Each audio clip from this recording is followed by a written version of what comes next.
नमस्कार, bullet news देख रहे हैं आप और मैं हूं राजकुमार पाठक। देखिए, नौकरी की बात आए, रोजगार की बात आए तो सवाल ये होता है कि आखिर सरकार उन युवाओं के साथ न्याय कर रही है या नहीं कर रही है। जब चुनावी वादे होते हैं तो ये लगातार कहा जाता है और युवाओं को लिया जाता है अपने विश्वास में कि हम आपको नौकरी देंगे, रोजगार देंगे। लेकिन क्या ये सच में चुनाव के बाद होता है? हमारे साथ में गोविंदा सर हैं, सरकारी नौकरी के लिए तलाश कर रहे हैं, एग्ज़ाम दे चुके हैं, लेकिन अभी तक इन्हें नियुक्ति नहीं मिला है। इन्हें जो हक था, इनका जो पढ़ाई ये किए थे, उसका अभी तक सरकार की तरफ से इनाम नहीं मिला है। जानने की कोशिश करते हैं कि आखिरकार किस तरीके से ये तैयारी किए और अब क्या उम्मीद सरकार से इनका बचा है नौकरी को लेकर के। सर, स्वागत है। बहुत बहुत धन्यवाद आपका। सबसे पहले तो मैं ये बताना चाहूँगा कि वादे बहुत होते हैं। ये सिर्फ बिहार राज्य की ही बात नहीं है। भारतवर्ष में जितने भी राज्य हैं, वहाँ की राज्य सरकारें चुनाव के वक्त हमेशा वादा करती हैं कि हम ये रोज़गार देंगे, हम वो रोज़गार देंगे। लेकिन जैसे ही इलेक्शन ख़त्म होता है तो आप देखेंगे कि उसको वो पूरा करने में सामर्थ्य नहीं जुटा पाते हैं। अभी हाल ही में आप जानते होंगे कि पिछले 2 वर्षों से 94,000 शिक्षकों की भर्ती चल रही है। वो युवा जो पिछले 2 वर्षों से सारी डिग्रियाँ, सारी एलिजिबिलिटी को पूरा करते हुए भी आज बेरोजगार बने हुए हैं, आप ऐसी सरकारों का क्या भरोसा करेंगे? नीतीश सरकार की बात करें तो हमेशा से आप जानते हैं कि इनका रवैया जो है वो शिक्षकों के विरोध में ही रहा है। आखिर ऐसा क्या वजह है कि पिछले 2 वर्षों से चल रही नियुक्ति को आप पूर्ण नहीं कर पा रहे हैं? आपने इलेक्शन में साफ साफ कहा कि हम 19 लाख रोज़गार देंगे। अभी 19 लाख रोज़गार की बात तो बहुत दूर है। पिछले 2 वर्षों से चल रहा 94,000, जो कि मैं कह सकता हूँ कि 94,000 शिक्षकों की भर्ती प्रक्रिया ऑलमोस्ट कंप्लीट है, फाइनल मेरिट लिस्ट तक बन चुका है। सरकार को सिर्फ और सिर्फ काउंसलिंग की तिथि व नियोजन पत्र बांटने की तिथि जारी करनी है। लेकिन उसके बाद भी जब इनका रवैया उदासीन है तो ये कहीं ना कहीं प्रश्न चिन्ह खड़े करता है। बहुत मुश्किलों का सामना करना पड़ रहा है। मैं आपको बताना चाहता हूँ कि बिहार में आप ऐसे भी जानते हैं कि अभ्यर्थियों की आर्थिक स्थिति मजबूत नहीं है और राज्यों की अपेक्षा यहाँ की स्थिति बहुत ही ख़राब है। जैसे तैसे करके अभ्यर्थी अपनी डिग्रियों को प्राप्त करते हैं और ये डिग्री को जब वो पूर्ण कर लेते हैं, प्रशिक्षण को पूरा कर लेते हैं, सारी अहर्ताओं को जब वो पूरा कर लेते हैं, अगर उसके बाद भी उन्हें मौका नहीं मिलता तो आखिर युवाओं का दोष कहाँ है?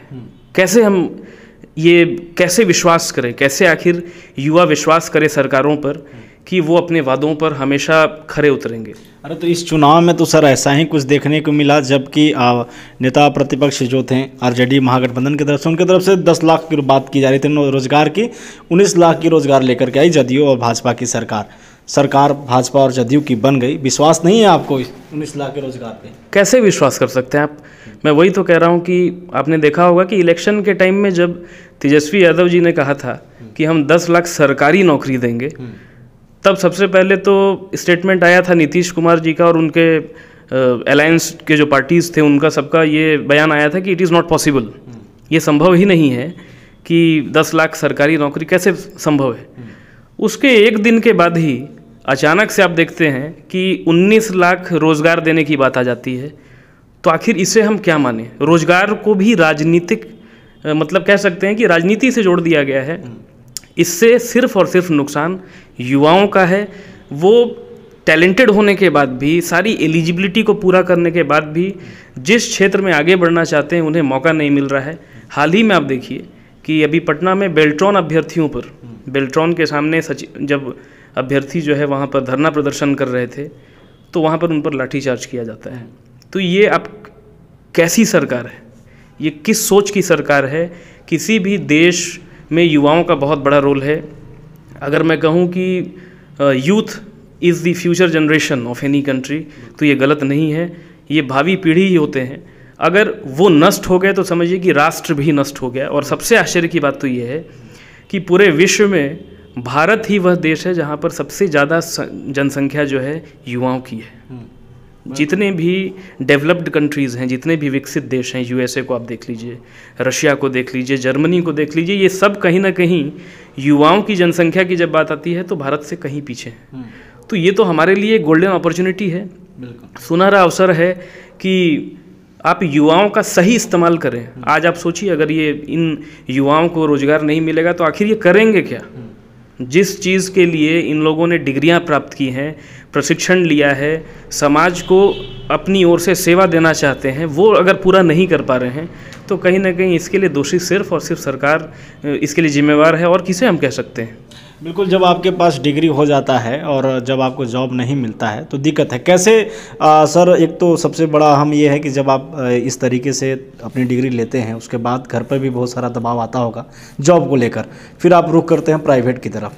कैसा जीवन है, सही है? क्योंकि इस कोरोना काल में तो पूरा स्कूल बंद हो गया, कोचिंग संस्थान बंद हो गए, सबसे ज़्यादा मार प्राइवेट शिक्षकों को पड़ा है, उसके बारे में भी कुछ बताइए आप।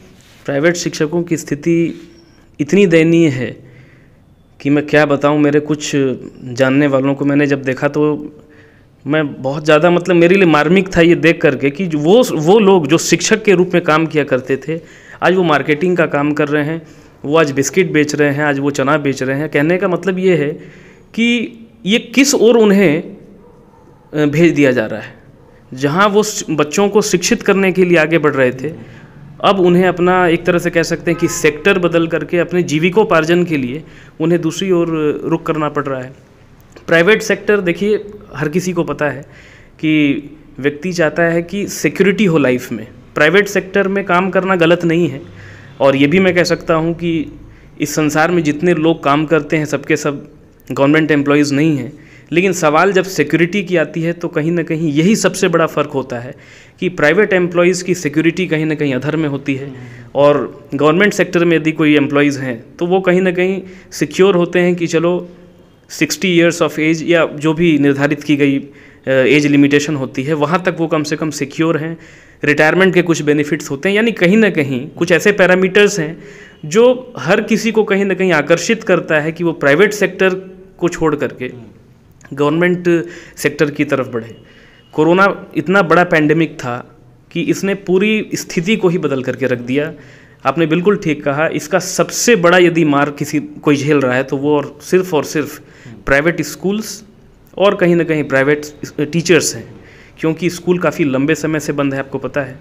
और अभी समीक्षा बैठक होनी है 18 को, उसके बाद क्लियर होगा कि 1 to 8 करना क्या है। तो कहीं ना कहीं उनकी स्थिति बहुत दयनीय है, मैं आपको यही बता सकता हूँ। अच्छा, अब इसी पे बात करते हैं। सरकारी नौकरी चाहिए, शिक्षक का बनने का सपना लेकर के जब आप डिग्री लेते हैं, अब सरकार नहीं सुन रही है, बिहार सरकार खास करके, क्योंकि हम औरंगाबाद में हैं। आगे का क्या रुख होगा आप लोगों का? देखिए, हम लोगों ने बहुत इंतज़ार किया है।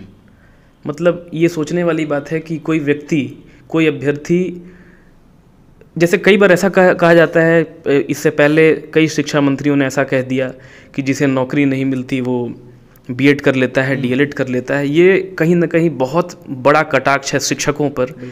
शिक्षक जो कि समाज का सबसे अभिन्न अंग है, पथ प्रदर्शक है, राष्ट्र निर्माता है, उस पर ऐसी टिप्पणी करना कि जिसे नौकरी नहीं मिलती वो बीएड डीएलएड करके घूम रहा है, ये कहना कहीं ना कहीं गलत है। हर किसी की अपनी इच्छा है, हर किसी का अपना एक क्षेत्र है जिसमें वो आगे बढ़ करके सेवा देना चाहता है, समाज में अपने आप को एक अलग पहचान देना चाहता है और साथ ही साथ सेवा करना चाहता है। जो स्थिति अभी दिख रही है, अभ्यर्थियों ने ये तय कर लिया है कि आगे महाआंदोलन होने जा रहा है और इसकी तिथि भी निर्धारित की गई है। 18 जनवरी को गर्दनी बाग में राज्य में जितने भी अभ्यर्थी हैं जिन्होंने बीटेड सीटेड क्वालिफाई किया है और जो इस शिक्षक भर्ती प्रक्रिया के लिए योग्य हैं, वो पूर्ण रूप से अपना मन बना करके बैठे हुए हैं, महाआंदोलन करने जा रहे हैं। क्योंकि ओस चाटे प्यास तो बुझती नहीं है। आप ओस को चाट लेंगे तो प्यास तो बुझनी नहीं है। कहने का मतलब है कि हर संभव प्रयास किया गया कि सरकार के नॉलेज में डाला जाए कि भाई ये प्रोसेस ऑलमोस्ट कंप्लीट है, सिर्फ आपको एक डेट निकलना है और फिर अगला प्रोसेस ख़त्म किया जा सकता है। लेकिन जब हम लोगों ने देखा कि ये कुछ भी नहीं होने जा रहा है, सरकार की मंशा स्पष्ट नहीं दिख रही है, शिक्षकों के प्रति उनका रवैया कहीं ना कहीं उदासीन जब दिखने लगा, तो यह निर्णय लिया गया। अभी 10 जनवरी को मीटिंग हुई थी। 10 जनवरी को बिहार के 38 जिलों में बैठक का दौर था, जिसमें यह निर्णय लिया गया कि 18 जनवरी को गर्दनी बाग में एक भीषण जन आंदोलन, मैं कह सकता हूं कि महाआंदोलन करने जा रहे हैं सभी अभ्यर्थी। ताकि सरकार कम से कम इसे देख करके भी सहानुभूति दे और जल्द से जल्द काउंसलिंग की तिथि और नियोजन पत्र बांटने की तिथि जारी करे। और हमें कुछ भी नहीं चाहिए, हमें सिर्फ अपना अधिकार मिले। अगर हमने उनकी सारी अहर्ता को पूरा किया है तो एक मौका मिलना चाहिए। अवसर का ही इंतज़ार कर रहे हैं अभ्यर्थी, और कुछ नहीं कह रहे, हमें सिर्फ एक अवसर दिया जाए, हम 100% प्रूव करके देंगे। इससे पहले कई बार ऐसा कहा गया कि सरकारी विद्यालयों में जो है अभाव चल रहा है। किस चीज़ का अभाव? गुणवत्ता शिक्षा नहीं दी जा रही है, गुणवत्ता शिक्षा की कमी है। मैं बिहार सरकार से, शिक्षा विभाग से ये आग्रह करना चाहता हूँ कि इस बहाली में जो बच्चे जा रहे हैं, जो अभ्यर्थी चयनित होंगे, वो पूर्ण रूप से अपना समर्पण देंगे और बिहार के एजुकेशन सिस्टम, शिक्षा प्रणाली को पूर्ण रूप से इसकी काया पलट करने के लिए अग्रसर हो रहे हैं। उन्हें सिर्फ एक मौका दिया जाए, काउंसलिंग की तिथि जारी हो और नियोजन पत्र बांटा जाए। उसके बाद आप देश के अन्य राज्यों से मिला करके देखें कि क्या यहाँ की एजुकेशन सिस्टम इम्प्रूव हुई है या नहीं हुई है। बिहार में अक्सर ये सवाल आता है शिक्षा व्यवस्था पे, जब तो कहीं कहीं ये देखा जाता है सरकारी स्कूलों में कहीं पर टीचर ज़्यादा होते हैं और बच्चे कम होते हैं, कहीं पर बच्चे बहुत ज़्यादा होते हैं और शिक्षक एक आध दो होते हैं, उन्हीं पर पूरा स्कूल होता है। इसके बावजूद अगर एग्ज़ाम की बात हो तो जिस तरीके से आप बता रहे थे कि 94,000 सीट पे 12-13 लाख अभ्यर्थियों ने फॉर्म भरा था, इस तरीके से मजाक क्यों कर रही है बिहार सरकार? एक सवाल होता है कि जब हमारे पास जितनी सीटें हैं उस हिसाब से हम रिक्वायरमेंट क्यों नहीं कर रहे हैं, और जब हम उस तरीके से फॉर्म भरवा ले रहे हैं, उनका एग्जामिनेशन कर रहे हैं, तो फिर रिजल्ट क्यों नहीं दे रहे हैं, उनकी नियुक्ति क्यों नहीं करवा रहे हैं। एक अक्सर ये सुनने को आया है कि सरकार जो अभी वर्तमान में है उधर से टिप्पणी ये आता है कि 19 लाख रोज़गार का मतलब ये है कि हम सरकारी नौकरी नहीं दे सकते मगर रोज़गार देंगे। इसके बारे में कुछ आप बोल सकते हैं क्या? देखिए, इस पर तो मैं ज़रूर प्रकाश डालना चाहूँगा कि रोज़गार और नौकरी में बहुत बड़ा अंतर है।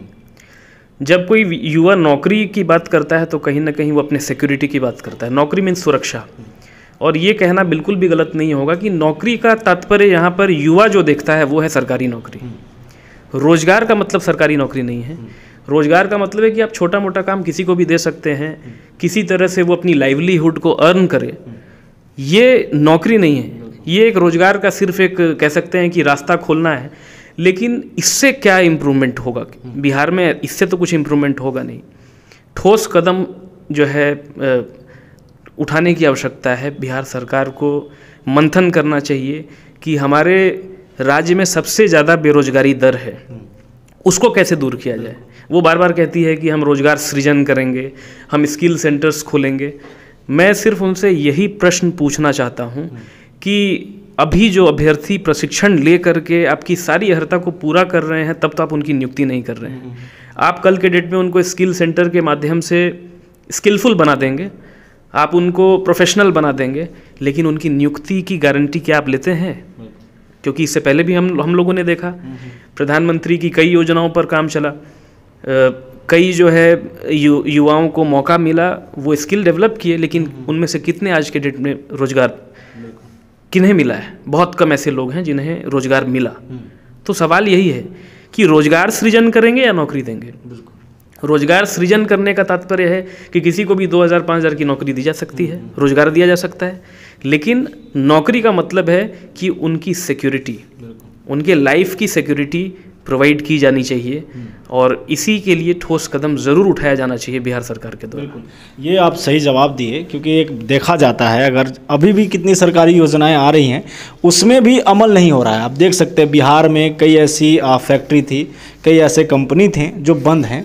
चाहती सरकार तो शायद इसे खुल करके और उन युवाओं को रोजगार भी दे सकती थी, लेकिन उस पर ध्यान नहीं है। शिक्षा व्यवस्था पर हमेशा से एक सवाल ये रहा है कि आखिरकार शिक्षा की जो गुणवत्ता बिहार की थी वो कब उस तरीके से हो पाएगी। अभी शिक्षक लगातार, चाहे वो नियोजित शिक्षक हों चाहे ये अभ्यर्थी हों, ये लगातार ये कह रहे हैं कि जब हमारे पास वो नॉलेज है उसके बावजूद सरकार हमारा इस्तेमाल नहीं करी, हमें नौकरी नहीं दे रही है। बाकी बने रहिए हमारे साथ, फिर बात करेंगे। बाकी 18 जनवरी को जिस तरीके से इनके द्वारा सरकार को जगाने की एक मुहिम छेड़ी जा रही है उसे भी कवर करने का कोशिश करेंगे हम। तब तक के लिए बने रहिए हमारे साथ और देखते रहिए बुलेट न्यूज़। बहुत बहुत धन्यवाद।